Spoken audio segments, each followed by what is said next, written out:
I could never let you leave. This means everything to me. Big mama. Baby, I'ma fight for it. Baby, I'ma fight for it. Baby, I'ma fight for it. Fight for it. Full New Year's Eve turns into a nightmare. When my husband on the floor and he got by the blood. Does it look like he's been shot? Yes. He's on the floor with his head bleeding. At first, it looks like it could have been a tragic accident. Some people celebrating New Year's Eve shoot off guns in their yards, shoot them up into the air.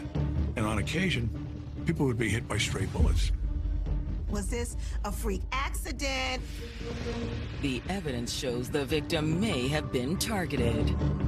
There was a hole in the screen. It did not come from a falling projectile. It came across. But who wanted to hurt this loving family man? They asked her, who could want to harm your husband? Say you hold me money. They did hear a knock on the door. They heard a male voice say, "Open the door, I'll shoot." Soon, detectives will uncover a twisted love triangle full of deceit. They had a rocky relationship. Something's missing from her current relationship. There's red flags going up all over. He didn't want her going back to her husband. It just leaves that void. It hurt to everybody. They know what they're doing. We had to make a deal with the devil. December 31st, 1996. It's New Year's Eve in Fort Lauderdale, Florida, a multicultural city of 150,000, just a half hour north of Miami. Back then, Broward County was much more suburban than it is now. People from all walks of life, all backgrounds, all races, colors, creeds, nationalities, ethnicities. And tonight, people all across the city are coming together to celebrate the new year.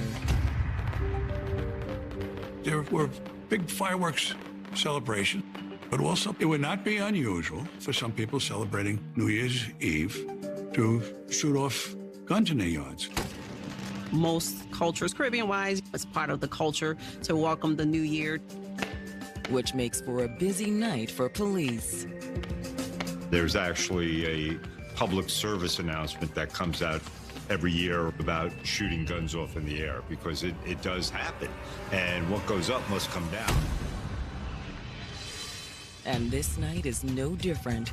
When a little after midnight, Broward County 911 receives a call from 33-year-old Haitian immigrant, Carol Vildor. Just ask when my husband on the floor and he got by the blood. Your husband is on the floor? Yeah. Bleeding on the head. Carol tells the dispatcher she's not sure what happened to 55-year-old Villard Vildor. I just get up from work. I see my husband on the floor. She came home and discovered her husband on the floor of the family room, laying in a pool of blood. Does it look like he's been shot? Yeah, because I see like that blood. Was this a freak accident? Was this a stray bullet type situation? Or was this something more sinister? Haitian-born Villard Vildor was a happy-go-lucky guy who made friends quickly. Villard was a very well-liked guy. He had a gregarious personality. He'll give you the last shirt off his back. He was a people person. He's a nice one. When you with him, you like to with him every time. But he like everybody. Nicely with everybody. That's where he is. After immigrating to the United States, Villard worked hard to help provide for his family back in the Caribbean. When he comes to Florida, he send money for us, we get it. He give me everything he can give it to me till I get work. He worked in the hospitality industry, like most Caribbean families in South Florida. Eventually, he was promoted to supervisor of the housekeeping department at a local hotel. But Villard's biggest source of pride was his children, although his early relationships hadn't worked out. Hey, honey, how's it going? There's many of us from his previous marriages. My mom always tell me, you don't know what happened between me and him. With my father and my mom, there was a lot of ups and downs. However, Villard kept his heart open, and when he met fellow Haitian immigrant Carol Dufresne, he was sure he'd finally found what he was looking for. When Villard and Carol met, he was in his late 40s and she was in her late 20s. She was a single mother, recently divorced. Despite the age difference, Villard and Carol felt an immediate connection. Most importantly to Carol, Villard happily welcomed her children into his life. Villard's own kids were scattered around Florida and the Caribbean, so it probably was nice to have some new kids in his life. Carol's two older sons were living with the couple. By 1991, they were married, and their blended family was growing. They welcomed a new baby into the family. A couple of years later, Carol decided to take a big step in helping support her family, buy a house in a fashionable neighborhood southwest of the city. They worked hard and were now really living their American dream. But now, Carol has returned home from a New Year's Eve shift at work to find Villard bleeding on the floor of their home. Bleeding around their head. Okay, is he conscious? Yeah. At that point, the dispatcher transfers Carol to the responders en route. However, when they try to direct Carol in how to care for Villard, they run into a problem. I want you to go to the tower and wrap the head up. Can you do that for me? I ain't got no phone. I'm at my neighbor's house. Okay, well, when you hang up with me, go ahead and wrap the head up for me. She didn't even have a home phone, but how she grew up is different. Take your head back to Haiti. Culturally, you have to take that into account. Before hanging up with Carol, the EMT asks one more question that makes it clear just how dire the situation is. Do you know if he was breathing or not? Yeah, he's breathing, but he's just little. Built a beautiful life for himself in Fort Lauderdale, Florida. Villard was well respected at work. He was a good dad. He worked hard not to only take care of his children, but his extended family back in the Caribbean. He'd also found love with a fellow Haitian, 20 years his junior, named Carol. They ended up getting married and they started building their life together. But now, in the first moments of 1997, Carol has arrived home from a late shift to find Villard bleeding on the floor. Bleeding around their head. Does he look like he's in shock? Yeah. At first, dispatchers wonder if this could just be a freak accident. There are New Year's revelers out there shooting handguns into the air, and on occasion, people would be hit by stray bullets. When first responders arrive, they find Villard on the living room floor with his head on a pillow. Carol arrived from the neighbors at the same time as first responders, so she hadn't yet wrapped a towel around Villard's head. While Villard is transported to the nearest hospital, an officer asks Carol and her children to stay behind to speak with them. Two of the children were actually in the house when this situation occurred. But before speaking to the family, the officers walk through the crime scene. Although Villard was in the living room when they arrived, it quickly became clear that he wasn't shot there. Police noticed that not only is there blood in the living room, but there's blood in the hallway. In a nearby room, there's a large pool of blood on the floor, and another big clue that the shooting occurred here. They noticed that there was a bullet that came through the window. There was a hole in the screen consistent with a bullet having been fired through the window into the family room. Maybe Villard was watching television in this room when the stray bullet came through, and he wasn't even aware of what happened. But the angle of the bullet hole gives them pause. The trajectory doesn't line up with it being accidental. It appeared to have come from below. that indicated it did not come from a falling projectile.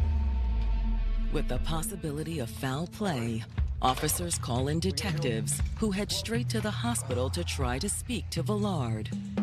Everybody is just working together to try to figure out what is going on here.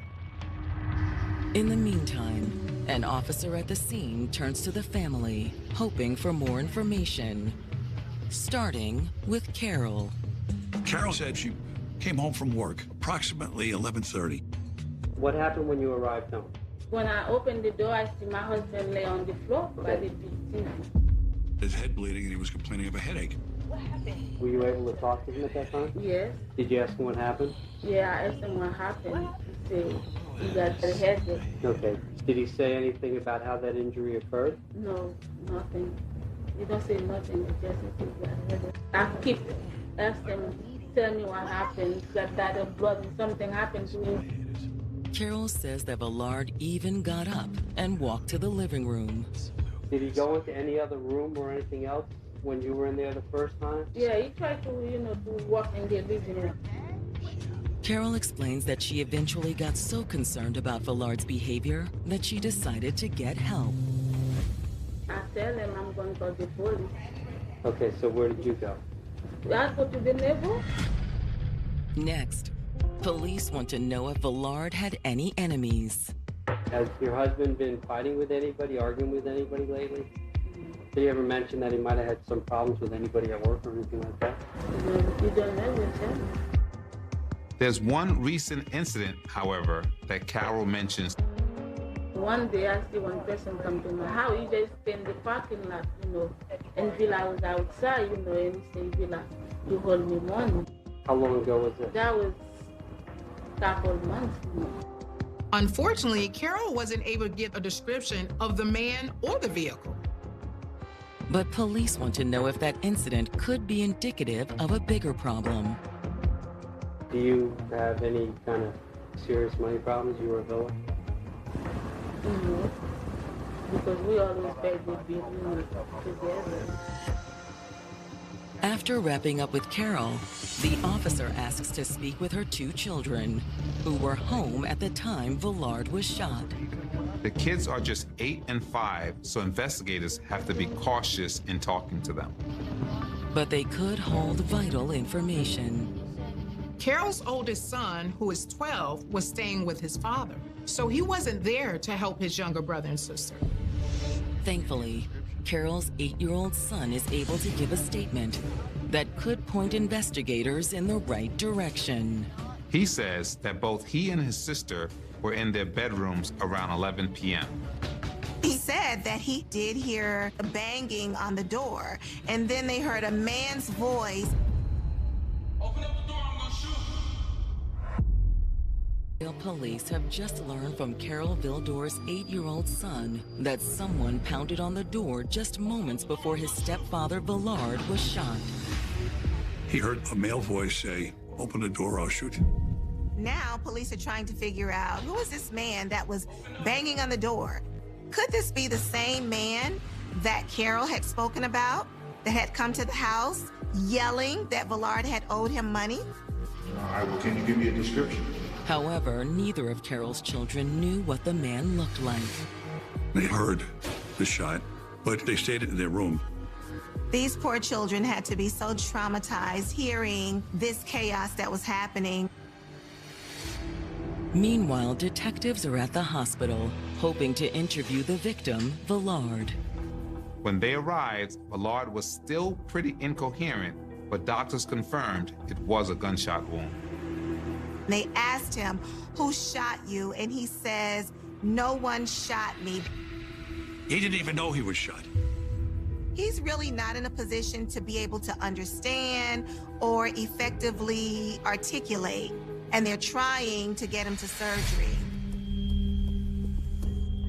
So detectives go to the hotel where Villard works to see if his co-workers can shed any light on the situation. Are you the manager? The manager, of course, was shocked to learn that Villard had been shot. What can you tell me about him? Me neither. He's a great guy. He's a great worker. But then Villard's manager says something that surprises detectives. He explains that contrary to Carol's statement, the couple wasn't so happily married. He had some issues with his wife. What kind of issues? They had a rocky relationship, Carol and Villard. In fact, a month or so before the murder, she had filed papers for divorce. And apparently, Carol had found someone else.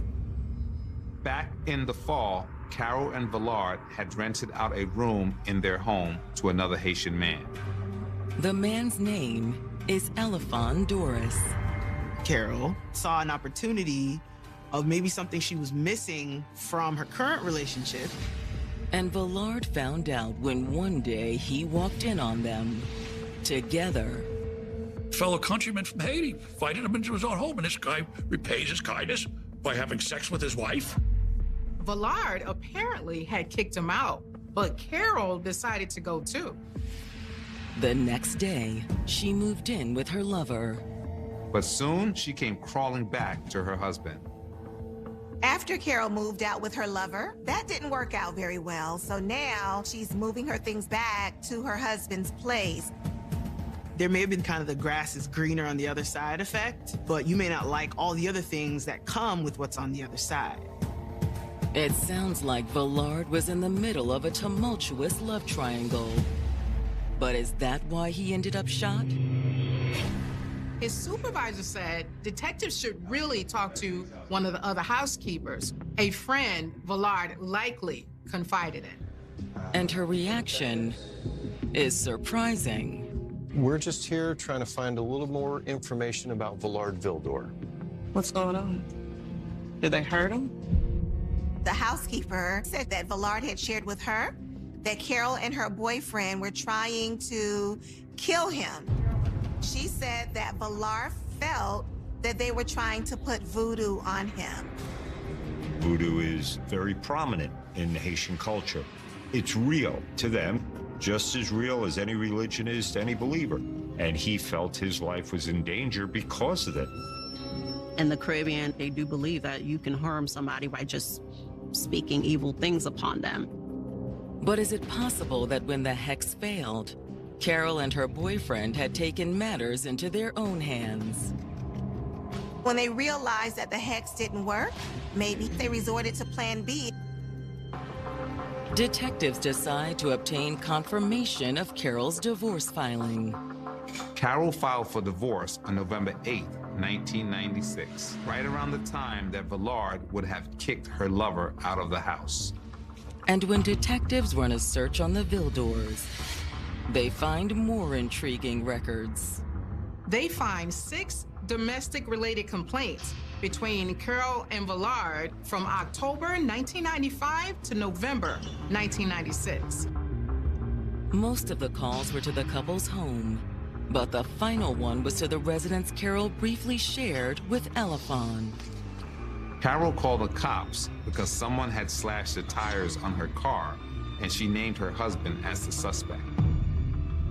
But it's a call to police on December 6th that really catches the detective's attention. She's calling for help moving her things out of her boyfriend's apartment. She was scared that he might hurt her. Domino's has large one-topping pizzas for $7.99 if you carry out. Okay, guess I'm carrying out. They don't want you to know about it. Hey, did you know you might get a big cash payout if you were in a car accident up to 1 year ago? Even if you weren't driving. Just click the link around this video to see how much you can get. Just answer 5 simple questions, and it only takes 30 seconds. If you got hurt by a driver in the last year, you might be owed money without even knowing it. You could get a check just like this one, maybe even more. Click the link now to find out. Tens of thousands of people have received a 5-figure or even a 6-figure check without going to court, paying big legal fees, or dealing with insurance companies or greedy attorneys. Even if you were a pedestrian, rideshare user, cyclist, or a motorcyclist, you can get the justice you deserve. Look at Mia, for example. She had no idea her case was worth anything, but after she came to car accident counsel, She got over $160,000 from an accident that happened a little less than a year ago. No matter what you thought before, you can get what you're owed and can be shocked to see how much more can be than you expected. We can't change the past, but we can help you get a good cash settlement for missed work, hospital bills, and property damage. Here is what happens after you answer the 5 simple questions. In a few minutes, a top injury specialist will tell you if your accident qualifies for major compensation. After that, you just tell them about your case and wait for a check. You can get it in little as 30 days. Your specialist will do everything to help you because they don't get paid unless you win. To see if your accident qualifies for a major cash settlement, click the link below and answer 5 simple questions. Some people feel bad about holding someone accountable and don't want to cause trouble or look like they're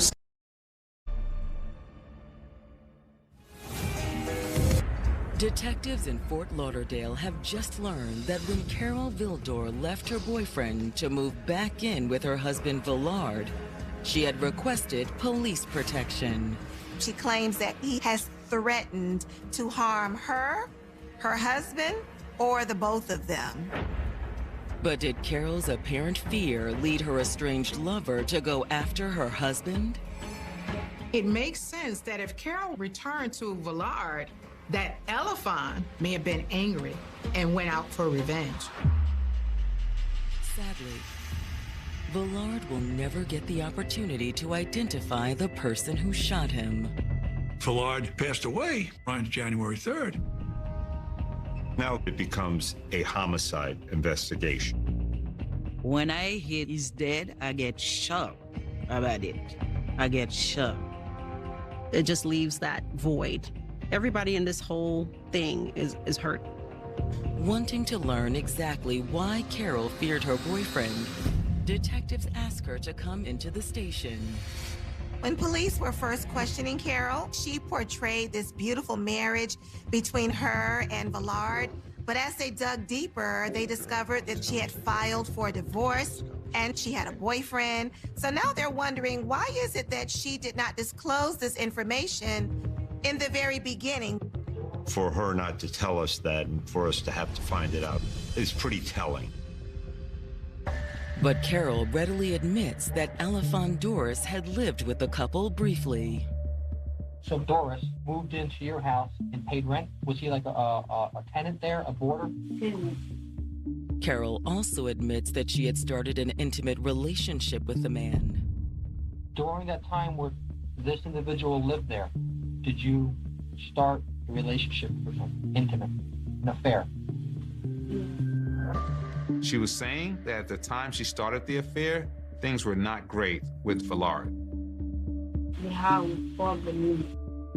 Carol also confirms to detectives that after Villard found out about the affair, she and Elephant moved out of the house. During that time, did someone damage your car? All the time. And on the police report, the person who did it is your husband. According to Carol, the incident set Elephant off. She said Elephant was mad at Villard because he had slashed her tires. When Doris found out what happened, what did he tell you? He told me if he come that I will kill him. But I didn't think it was. She claimed that he told her that he was going to kill Villard. He get mad for everything. Did he have a very short temper? Yeah. Detectives also asked Carol about the day she moved back in with Villard and requested police protection. What made you move out? Oh, because I'm scared of him. That's why. Why are you scared of him for? Because he always try to hurt me. Carol said that Elephant was so angry that she was going back to Villard that he lost control. When you moved out, did it make him mad? Yeah, he's going to heal my heart. Detectives hope this could be their break in the case. Did he say how he was going to do it? No, he don't tell me how. However, Carol did say that Elephant gave her an idea of when the murder would happen. Did he say he was going to do it when you were home or at work? At work. Carol says she begged him not to go through with it. And what did he say to that? He said, don't be scared. Nobody gonna fund him. Although Carol claims killing Villard was all Elephant's idea, some things just don't add up.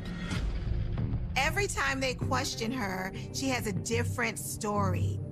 Every piece of information that you're given, whether it's truthful or untruthful, is very, very important. If this is your husband and you're giving us false information to get us off the track, who are you protecting? If her boyfriend had threatened the life of her husband, why didn't she warn her husband? Why didn't she go to law enforcement? They all come up with the same conclusion. She knows something and she's lying.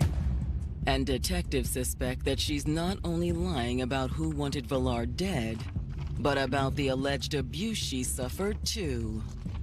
She had accused Doris of hitting her. The question is that really the truth? I do not believe so. Now they're looking at her and wondering, is she giving us a version to try and save herself so that she can pin this homicide on her lover?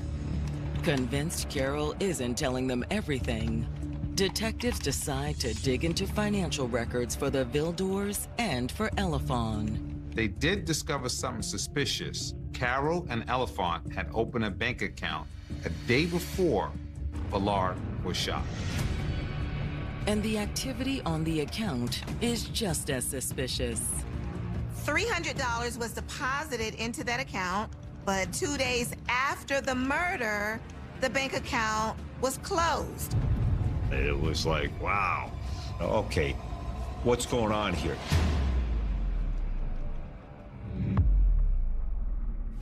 Detectives have just uncovered evidence that Carol Vildor and her lover, Elephant Doris, opened and closed a joint bank account in the days surrounding the shooting that killed her husband, Villard. They opened the account on December 30th and deposited $300. 3 days later, the account was closed.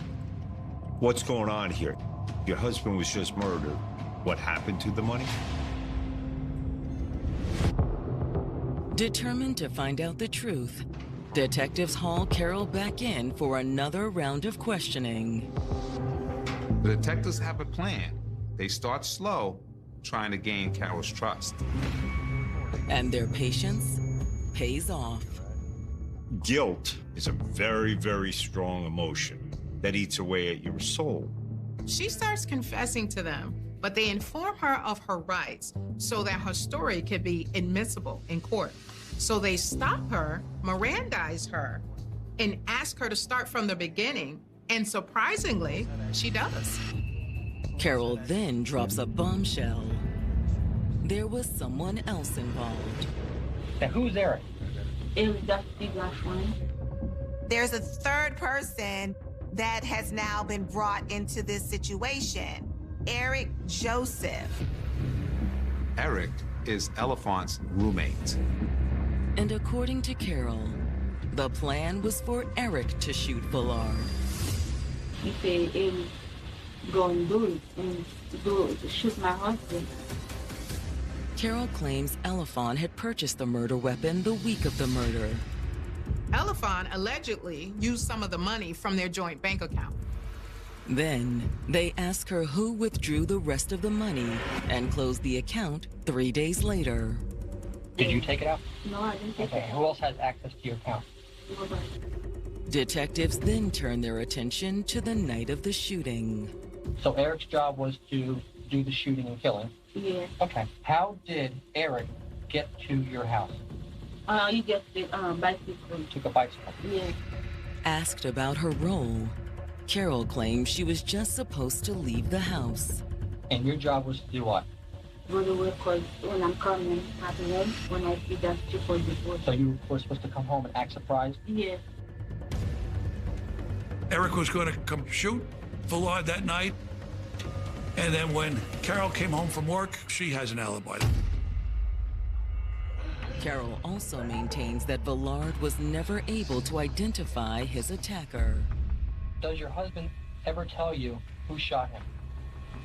No, he don't ever tell me. What does he tell you? He tell me he has it, and I keep asking who did it, but I know who did it, but I keep asking him. At the end of the interview, detectives hold Carol in custody and go get arrest warrants for Elafon and Eric. They were brought in without any incident. Detectives get the two men settled into interrogation rooms. But when they start with Elafon, they run into a language barrier. And it was only until they found a detective who spoke fluent Creole that they could explain the Miranda rights. Through the translator, he waives his Miranda rights and agrees to talk to detectives. They're very direct with him. They let him know that he's looking like a person of interest. But he completely denies being involved in the murder plot or ever trying to hex Villard. Do you or your 31st, 1996, did you have a meeting with Carol and Eric about killing Villard? No. Did you ever threaten to kill Villard? No. Did you ever fight with Villard? No. He tells police that it was actually a plan between Carol and Eric. He never made an admission that he wanted Villard shot or killed. Never did. He did say that his roommate Eric did it. Did you have a gun? No. It was Eric that rode his bike over to the home of Carol and Villard. He is the person that shot him. He does, however, admit to being there when the plan came together.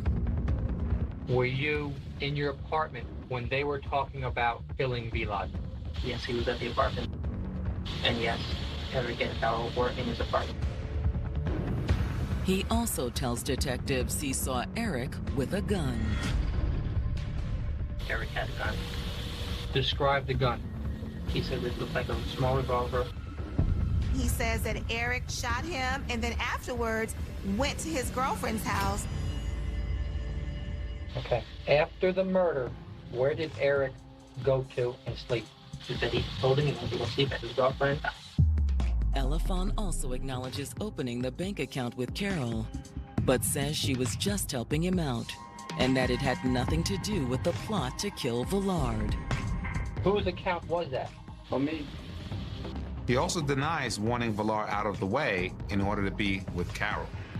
Did you plan to marry Carol? No. He had a fleeting affair with Carol and didn't want any more of it because he had a girlfriend in Haiti. When detectives sit down with Eric, he also denies having anything to do with the murder and points the finger back at Elafon. Why did you kill Villard, Eric?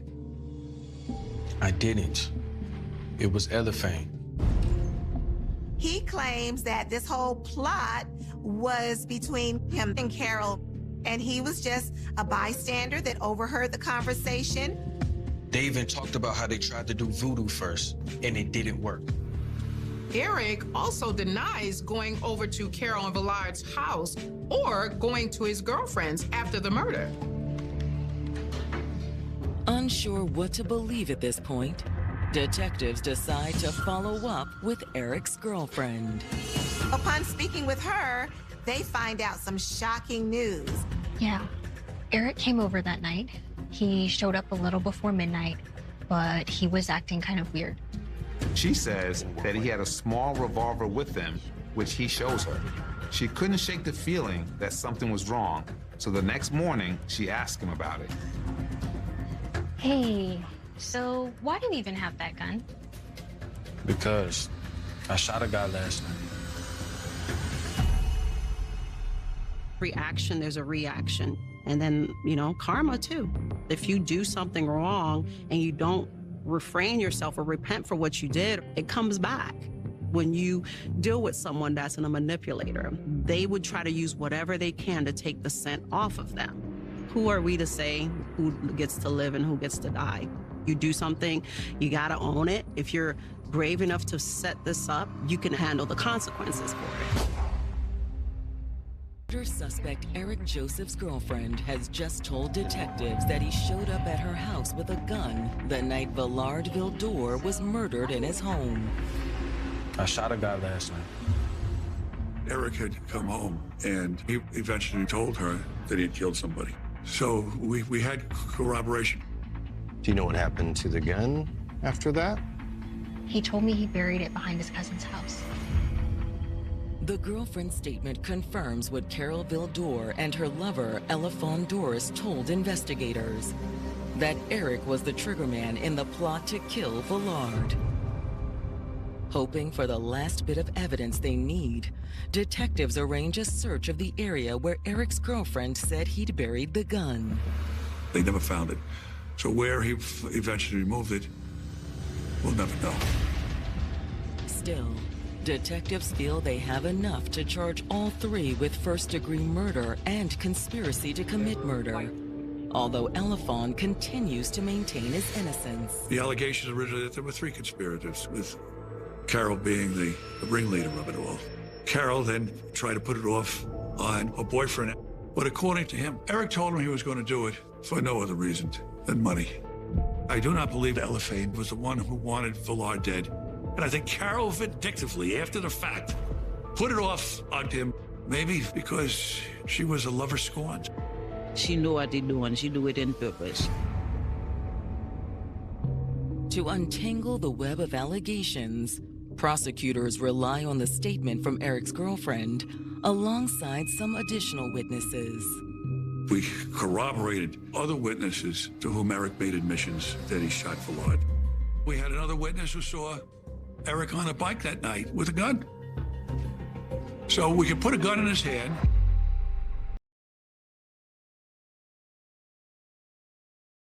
Two young lovers in the prime of their lives. They started off as high school sweethearts. They plan to stay together forever. He saved enough money to buy her a ring. They had the look of a strong marriage, and they had the making of a strong marriage. Until a horrific discovery brought their dreams crashing down around them. That's a body. The victim's head, arms, and legs had all been taken from the body. I almost went into a panic mode thinking, do we have a serial killer? In a race against the clock, detectives must solve a puzzling murder mystery where the main players aren't who they seem to be. I don't know if we're going to be able to solve this case. It's been 2 years now, and I'm still just boiling with anger. To cut someone's head off, that's really personal. That's really sending a message. I'm not lying to you, and I'm not trying to hurt you. Go ahead.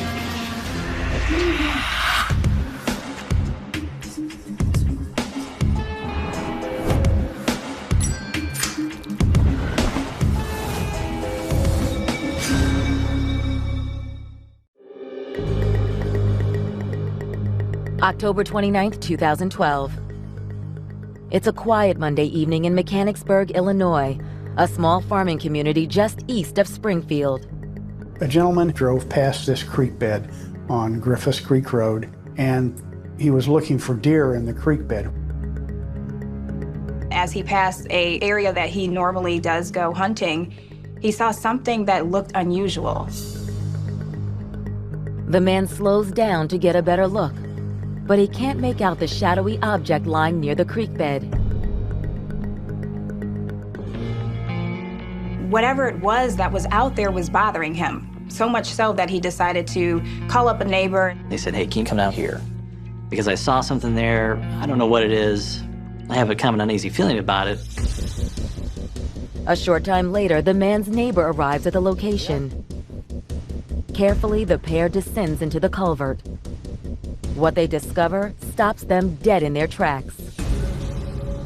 At first they thought it was a deer, but through closer examination they said, this is not our usual animal here. Took a closer look, and sure enough, it was basically a torso. That's a body right there. A body that was missing head, hands, and legs. Yeah, let's get out of here and call Byron. Well, these guys were pretty shook up. I mean, this isn't something that they were expecting to see. And obviously when they discovered it, they were pretty nervous, pretty upset.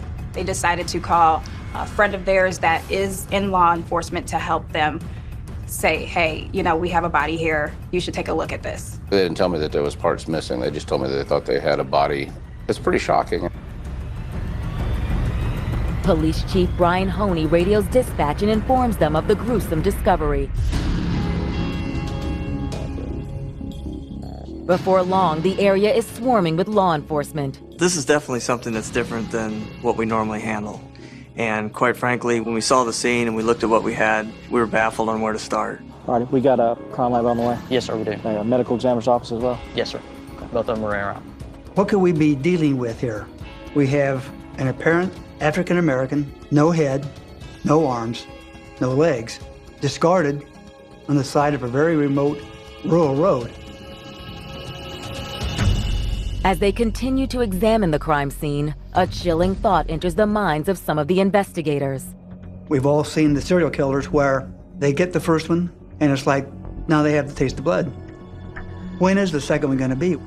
We felt our clock was ticking. But when the clock finally strikes zero, the picture that emerges is almost unimaginable. A picture of two young lovers on a collision course with evil. You think you've seen everything, and there's always one more case that tops it. And this was the case that topped it.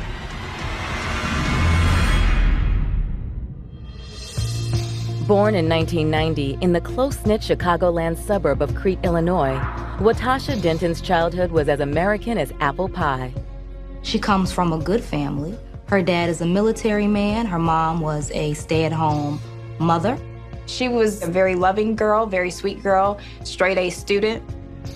Though Watasha was kind-hearted and attractive, she was also very competitive and drove herself to succeed at everything she did.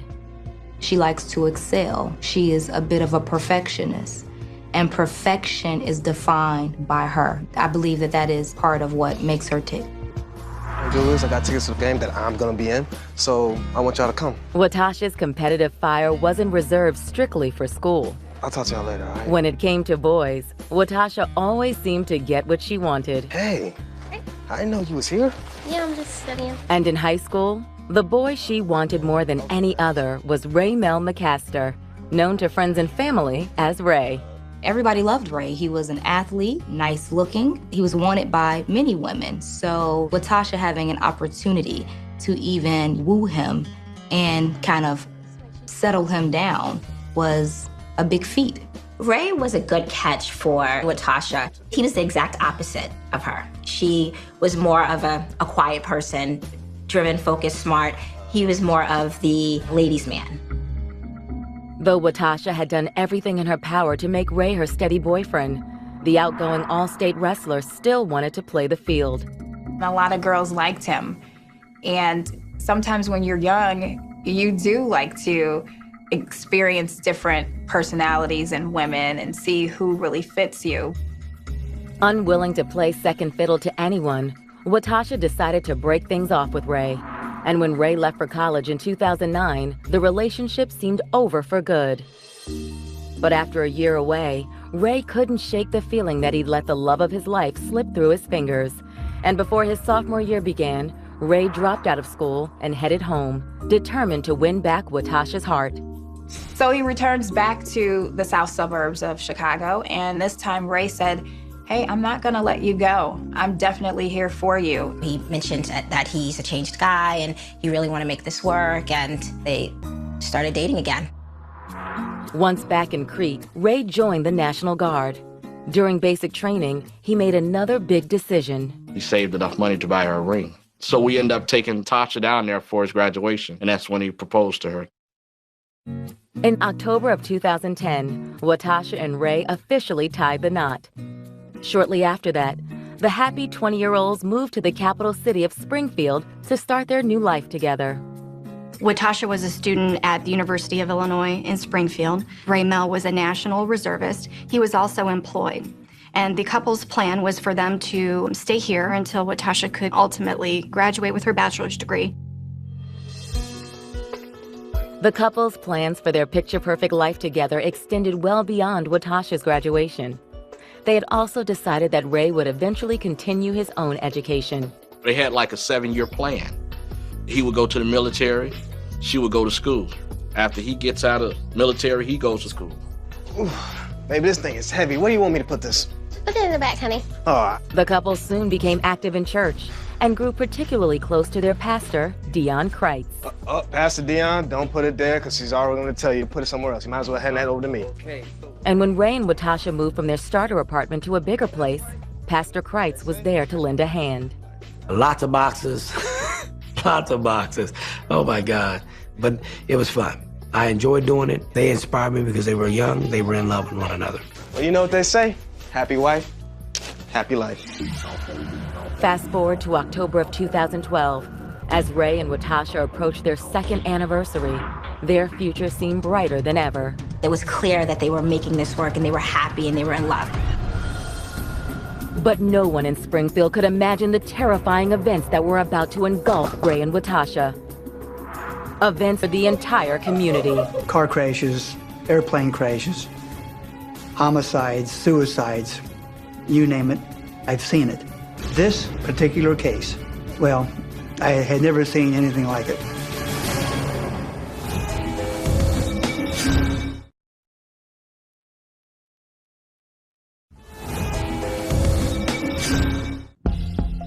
After rekindling their high school romance, highly motivated college student Watasha Denton and handsome National Guardsman Ray McCaster have tied the knot and have settled into a blissful life together in Springfield, Illinois.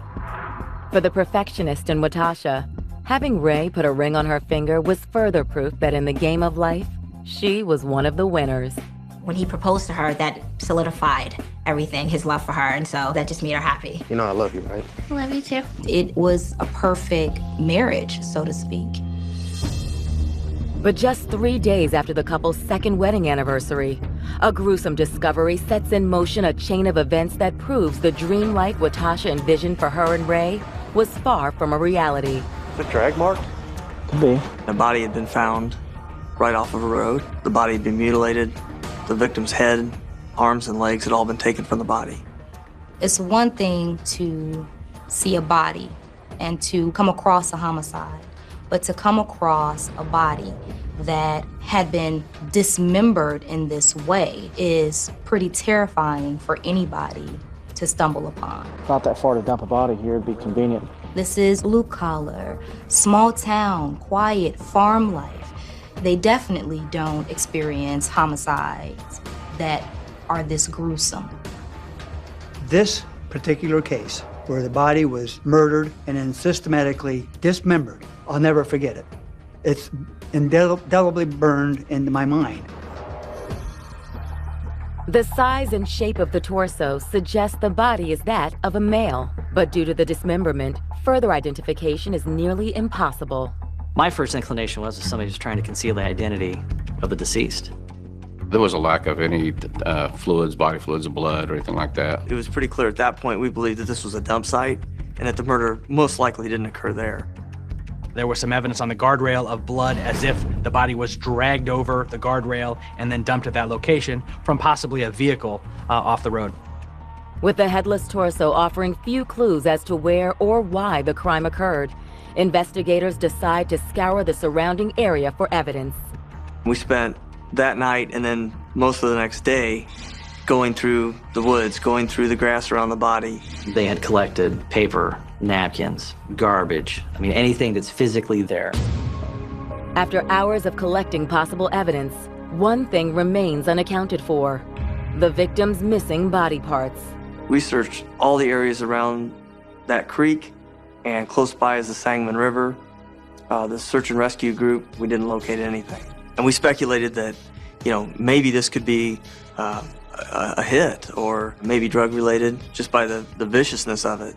We hear of crimes in Mexico where drug lords cut off the heads of individuals, throw them on the side of the road, but not here in central Illinois. And then you think, well, was it from here? Was it from Decatur? Was it from Chicago, 200 miles away, St. Louis, or anywhere? Because we're at the crisscross of many interstates here. That body could come from anywhere in the United States.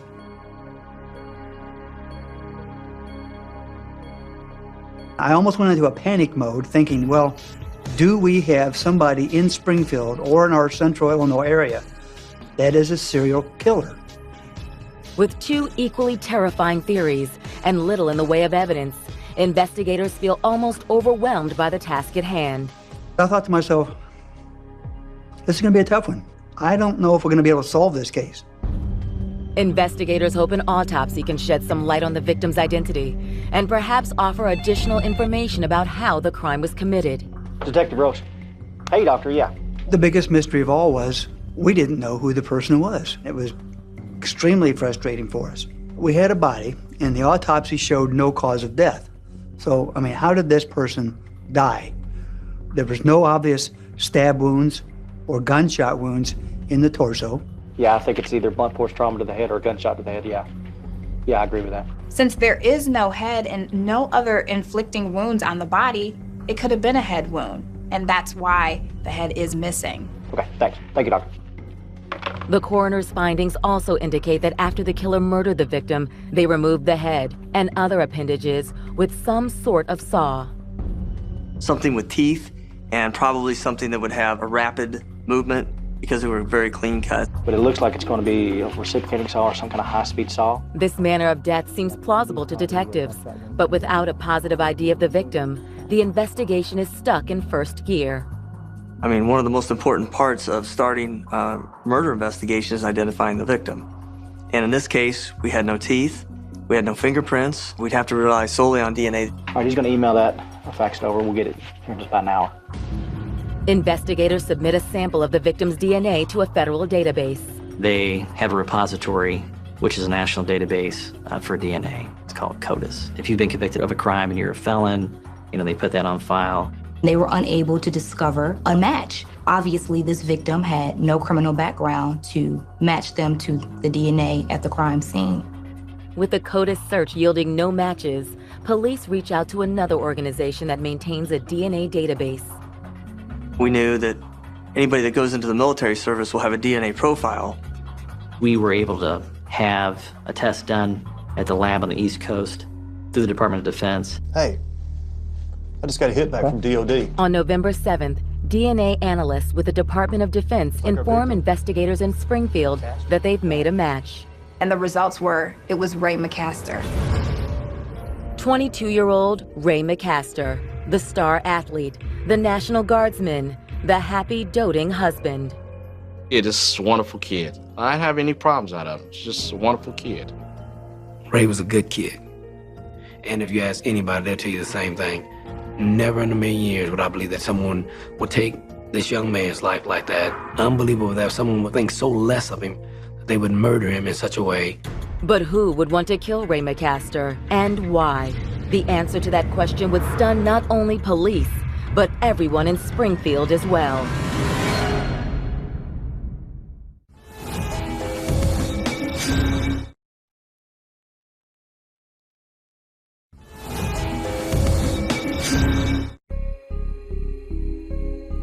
It's November of 2012, and a gruesome discovery along a rural highway has police outside Springfield, Illinois on the hunt for a killer.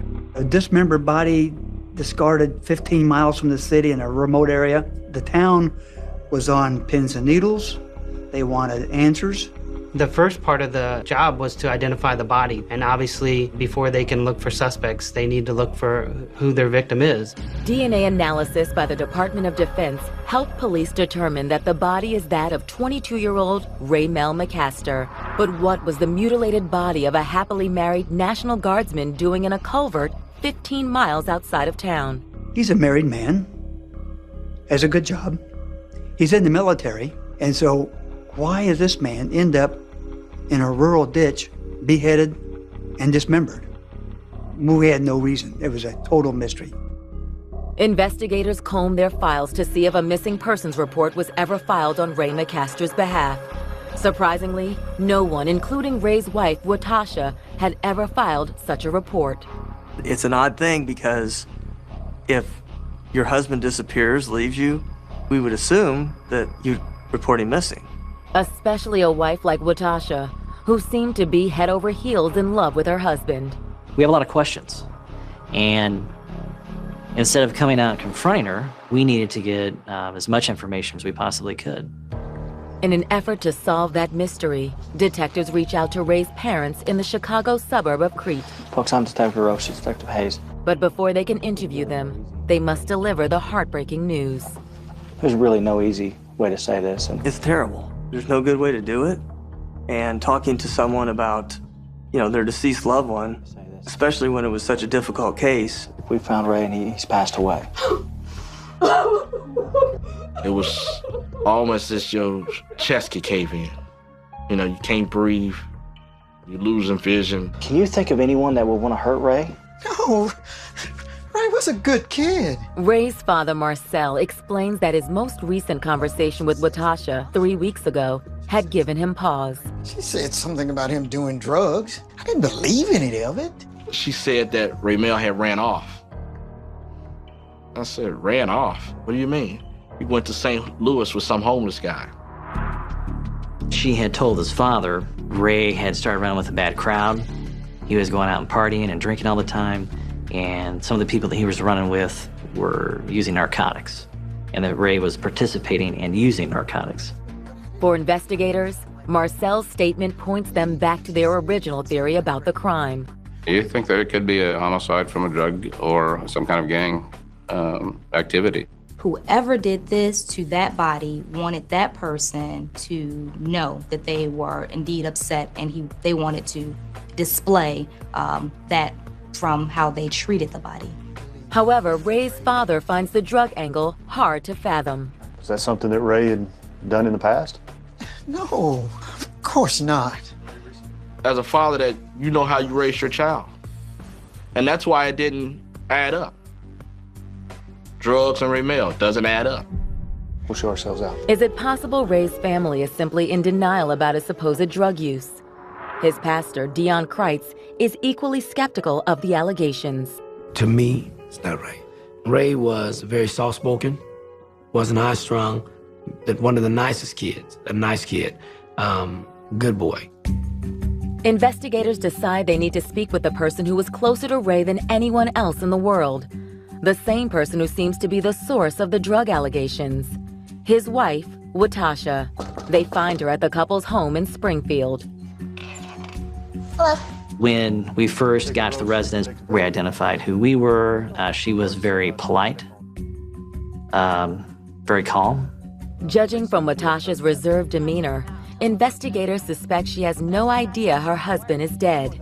Worried that news of Ray's murder will render her too distraught to talk, they hold off on delivering the bad news until they've spoken to her about Ray's alleged drug use. We told her that we were contacted by the Illinois Army National Guard and that Ray had not appeared for numerous drills at this point, and she agreed to come down to the sheriff's office with us. You want something to drink? She was polite, she was cooperative. I mean, she seemed very talkative and didn't have anything to hide.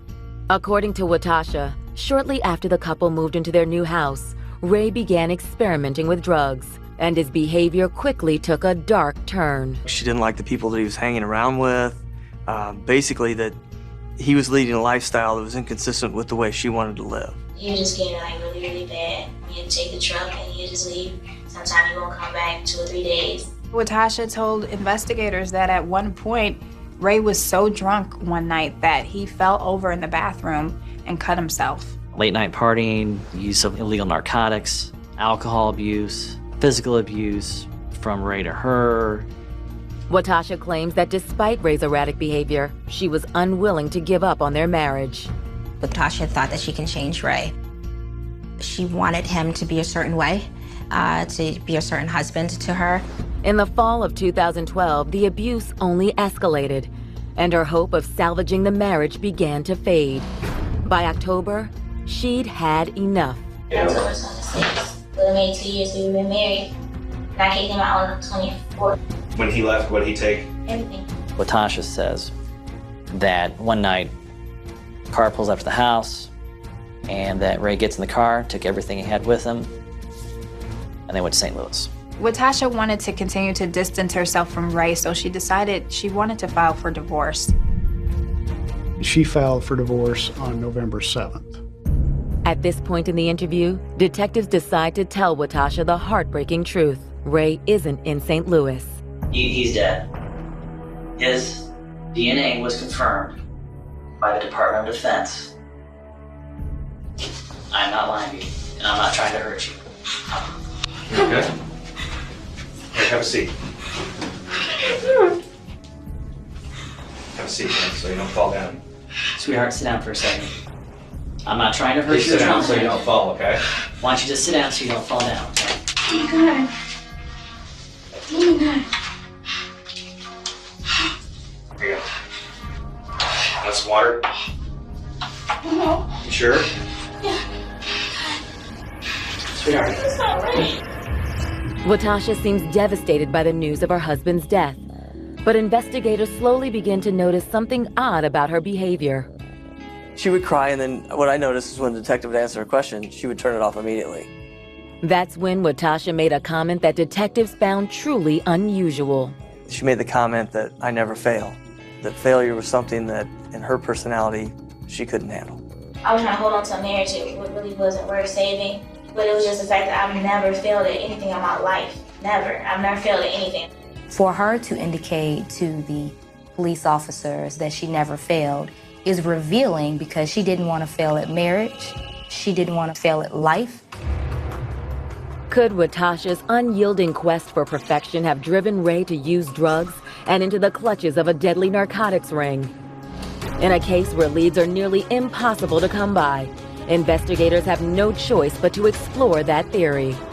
We always kept our minds open to another possible scenario, but that evidence it did not present itself. We had so many questions and no answers.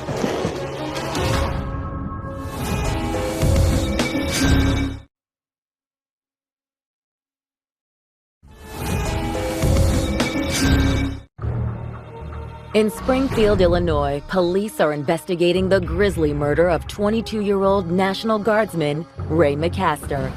In an interview, Ray's widow, Watasha, claims that her husband had recently started using drugs and abusing her. Ever the perfectionist, Watasha tried to change Ray, an effort which investigators now wonder may have driven Ray further into the world of narcotics. The fact that she kicked him out prior to his disappearance showed or indicated to the police officers that, she's done. She doesn't want to have anything to do with him anymore. But even though Watasha and Ray's relationship had its problems, investigators are shocked by Watasha's cool reaction to the news of Ray's murder. No real emotion, no questions, no, oh my gosh, my husband's gone. None of those questions. Even if she was not in love with Ray, you are definitely going to have an emotional reaction, especially under these circumstances. He's dead. There was no level of guilt, no level of remorse. That is very odd. Despite Watasha's detached attitude, detectives find it nearly impossible to believe someone like her could be involved in such a horrific crime. She's this church-going girl who just wanted to have, the nice American dream with her husband. And when investigators speak to Ray and Watasha's pastor, Dion Kreitz, about the allegations of drug use and physical abuse, he has a decidedly different take on things. No, I don't remember that part. Ray was kind of a happy-go-lucky kind of guy. He didn't need a lot to make him happy. He just loved life. 180 degrees different than the way she's describing him. The pastor described Ray, as everybody described Ray, as one of the nicest guys you've ever met. After speaking with Pastor Kreitz, investigators reach out to Ray's superiors with the Illinois National Guard to see if they knew anything about Ray's alleged drug use. What can I do for you? Sergeant, I wonder if we can ask you a few questions about one of your soldiers, Ray McCaster. I was wondering if you have any problems with him. Has he been coming in intoxicated or high? Oh, no. He's been actually one of our model soldiers. His supervising officer in the National Guard said that he wished that he had more of him in his platoon. Has he mentioned anything about maybe troubles at home? Maybe his wife, Watasha? No, but funny you should mention that. According to the guardsmen, shortly after Ray disappeared, Watasha made an unexpected visit to the National Guard outpost. It would have been late October, early November. She packed up all of his military equipment, his uniforms, and took him up to the Guard unit in Robinson. The guardsman's statement immediately raises red flags about Watasha's version of events. If she kicked him out, it is odd that she would go to the armory and submit his belongings as opposed to trying to find Ray to give Ray his belongings. But what Ray's superior tells detectives next gives them even more cause for concern. It involves an incident that happened a few weeks prior to Ray's disappearance. They were at a cookout of the guard unit up in Chicago. Ray told one of his colleagues, if he ever ended up missing, look at Watasha. And then everybody kind of laughs, and he's like, no, I'm serious. Thank you, appreciate it. Thank you. If you need anything else, let me know. After speaking to the National Guardsmen, investigators believe Watasha's initial statement was false and that she, not some vengeful drug dealer, may be responsible for the crime.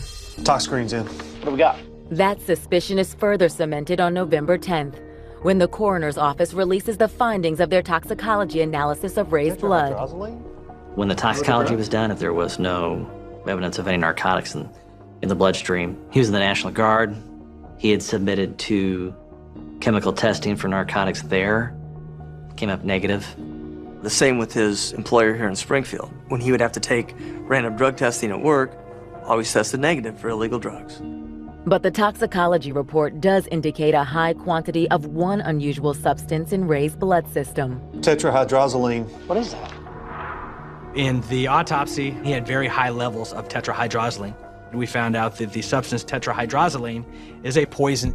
It's also the primary active ingredient in a common household product. The autopsy reveals traces of the chemicals that are found in Visine. If enough tetrahydrozoline is consumed by an individual, it could cause harm to them, could make them sick, and could lead to death. Though the toxicology report states that the amount of tetrahydrozoline in Ray's system never reached lethal levels, it suggests someone had tried to poison him. No other drugs. Dad was right. Yep, looks like he was telling the truth. We look at all the evidence, and then we say, what does this evidence point to? And all the evidence in this case pointed to Watasha Denton. On November 11th, 2012, investigators decide to place Watasha under 24-hour surveillance. There she is. Yeah. And no sooner have they done so than they make a series of startling discoveries. When we do surveillance, oftentimes we'll do what we call trash rips, where when the person puts the trash out, when the trash company comes, we'll stop and take the trash away. They found Ray's driver's license and also credit cards that were cut up. Ray's driver's license and credit cards aren't the only items Watasha has thrown away. Visine bottles, anywhere around a dozen of them. A receipt for a 50 feet of tarp for a hand dolly cart. Containers for rubber gloves, like surgical style gloves. And then receipts showing that she bought cleaning items, air freshener, lots of this material. Again, very unusual for just cleaning your house. But the final item pulled from Watasha's trash might be the most peculiar of all. There were a number of flooring tiles that were found in the garbage outside of Watasha's home. There was evidence that she had ripped up the entire bathroom floor and replaced a new floor down. Not only that, but at least one of the discarded tiles seems to have blood on it. In Watasha's case, those were definite red flags. But if Watasha was responsible for her husband's murder, what caused her to dismember his body? And how did she do it? Little did anyone know, an inconspicuous piece of paper would provide evidence that would blow this case wide open. I can't explain why it was there. If we didn't find that receipt, we probably would not have had the conclusion in this case that we did.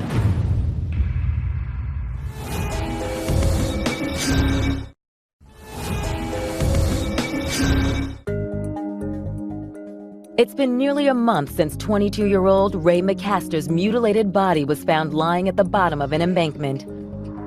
According to Ray's young widow, Watasha, Ray had begun using drugs, and his murder was likely the work of an angry drug dealer. There was no other plausible explanation for who could have done this to Ray Mel, other than the fact that perhaps he had exposed himself to the type of people that would have done this. But when the toxicology report reveals no drugs in Ray's system, except for a massive amount of tetrahydrozoline, an active chemical in over-the-counter eye drops, investigators begin to suspect Watasha may be the real killer. There is no evidence that supports Watasha's allegation that he was a part of any drug conspiracy, and the finger starts to point at her. In an effort to link Watasha to the crime, detectives put her under 24-hour surveillance. On November 11th, 2012, they uncover a cache of suspicious items.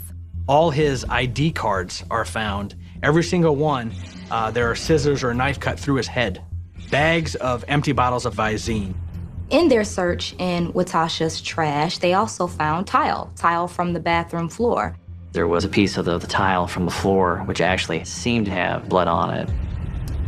The next morning, investigators deliver the tile to the forensic lab for DNA analysis. Within hours, they receive the results. That tile revealed evidence of Ray's DNA from his blood. Could this be proof that Watasha murdered and dismembered Ray in their bathroom, then disposed of his body outside of town? Even with this trove of circumstantial evidence, the question of motive is still unclear. Their relationship seemed to be on the surface just an ordinary young married couple. It didn't make sense, really, that she would be capable of this. And very calmly and methodically, evidently, cutting off her husband's head and hands and feet. You knew they were young, you knew they had issues, but it was nothing to the point where it would go any deeper than that. For investigators, the lack of motive isn't the only problem with the case against Watasha.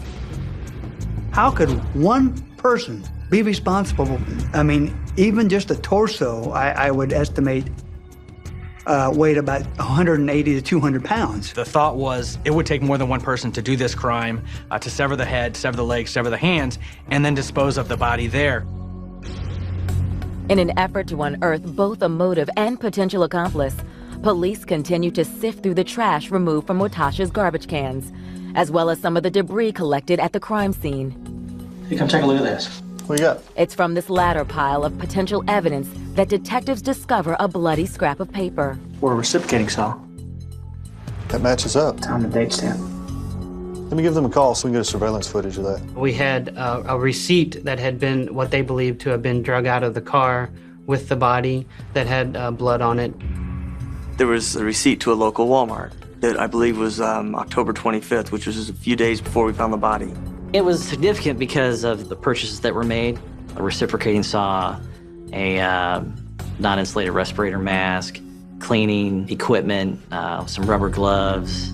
Though the items were paid for in cash, the receipt has a timestamp on it, 11:53 p.m. Investigators head to the Walmart and ask to see the surveillance footage from the checkout area at the time of the purchase. It doesn't take long to find what they're looking for. The video showed an African-American female at a register purchasing the items that are listed right on the receipt. And she's buying a reciprocating saw and a respirator mask at midnight. Very odd thing for a young lady to be buying at that time of night. That young woman was Watasha McCaster. November 26, 2012. Armed with this new evidence, investigators execute a search of Watasha and Ray's home while she is in class. Once inside, they find even more incriminating evidence. One of the things that we recovered was her computer. We looked at some of her searches, and she searched items such as how to kill someone and get away with it, hitmen for hire. It's a telling bit of information, but nowhere in the house do investigators find any of the items Watasha purchased. The items that we believe she used to disassemble the body were not there. Like a dolly cart, along with the rubber tote, along with the reciprocating saw. So we have these items that were in fact purchased, but we don't have. Police also find Watasha's diary. On every page, it's clear Watasha wanted Ray to be more than just a good husband. She wanted him to be that perfect husband. She had expectations of how the relationship should go, and Ray was not meeting her expectations. Number one, you to talk to me without putting me on a time limit.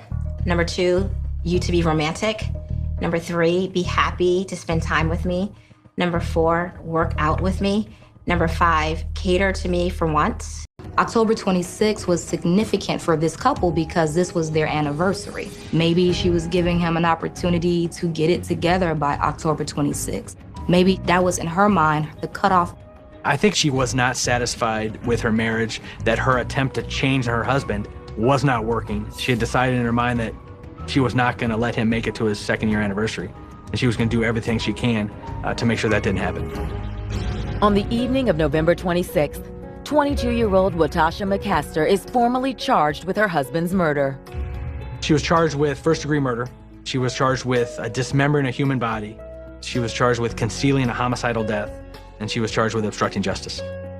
For the victim's friends and family, the news is devastating. That hurts. You know, it's like your heart getting snatched out. I'm still having a problem trying to put everything together because you never seen this blow up. You never seen an explosion. As Watasha sits in a jail cell awaiting trial, little does she know that questions have already begun to swirl about the physical evidence, a possible accomplice, and whether Watasha McCaster is a natural-born killer or a woman wrongfully accused.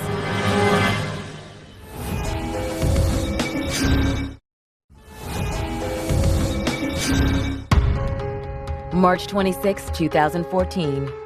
14 months after being charged with the brutal murder of her husband Ray Mel, 24-year-old Watasha McCaster is led into a Springfield, Illinois courtroom to stand trial for the crime.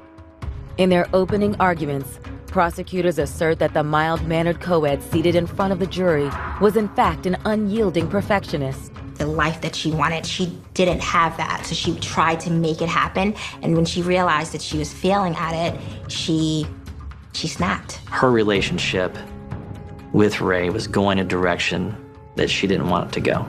Failure was something that, in her personality, she couldn't handle. According to prosecutors, Watasha tried to poison Ray with Visine for weeks.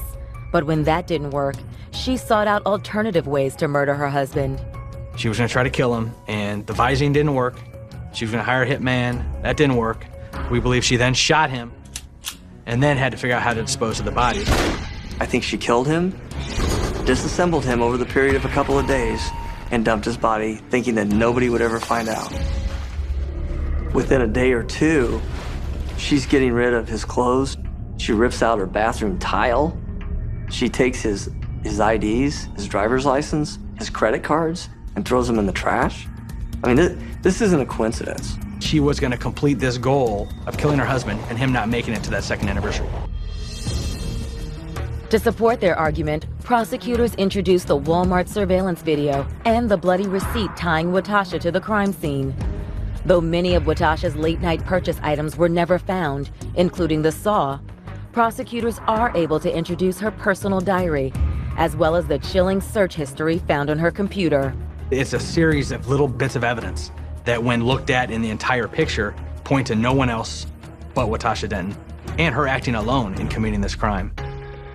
When it's their turn, the defense argues that Watasha wasn't capable of murdering Ray and disposing of his body all by herself.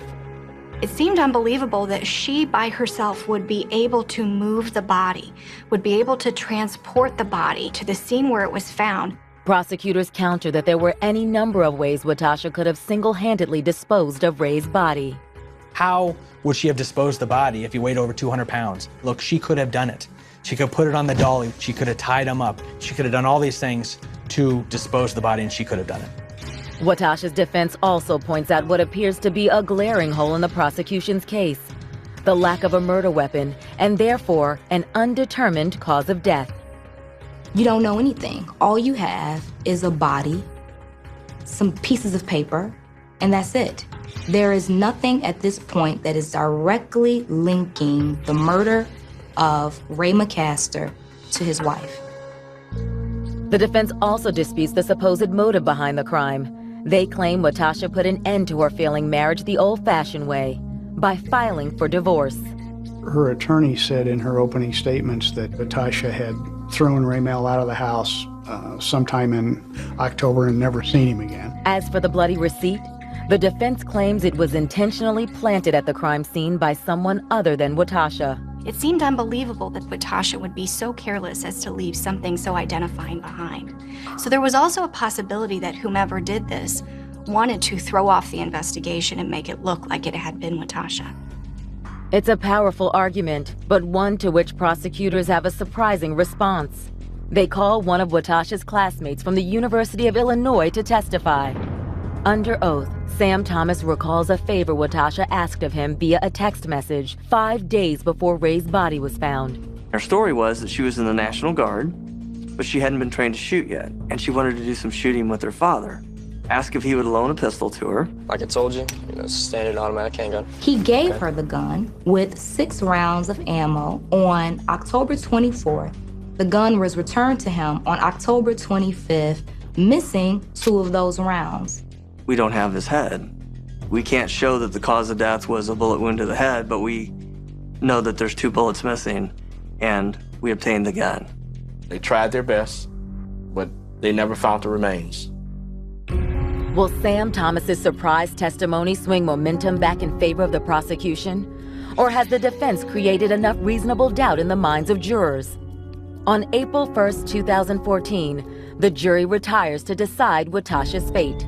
The jury deliberation took 7 hours, and that's pretty long. And people worry that the longer the deliberation is, the less likely of a conviction.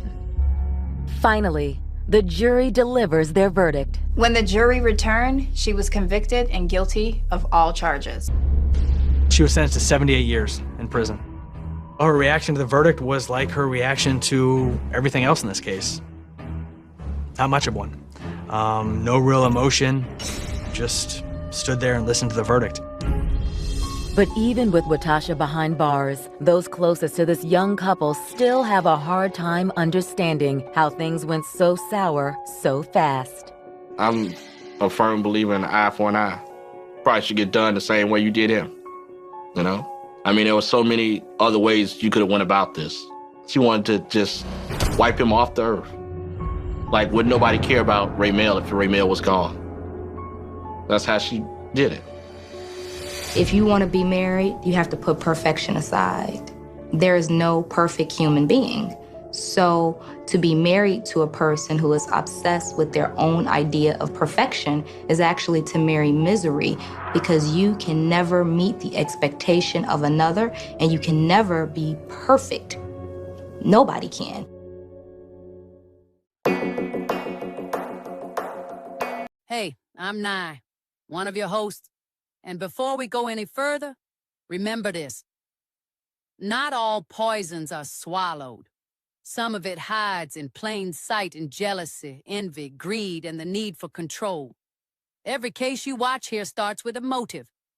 But before the crime, there is behavior. Before the headlines, there is manipulation. Before the tragedy, there is silence. The Silent Poisons book series explores the psychological patterns behind the crimes. Toxic love, misplaced loyalty, obsession, and the desperate need for validation. These are the poisons that destroy lives quietly, the ones no one warns you about until it's too late. If these stories pull you in, the truth goes even deeper. The Silent Poisons book series is available now on Amazon and IamNylux.com. Together we uncover the silent poisons of life. I won't ever let you go. You're my everything and more. Man, I miss my grandma, man. I could never let you smoke it out. This means everything to me. Big mama. Baby, I'm a fight for it. Baby, I'm a fight for it. Fight for it.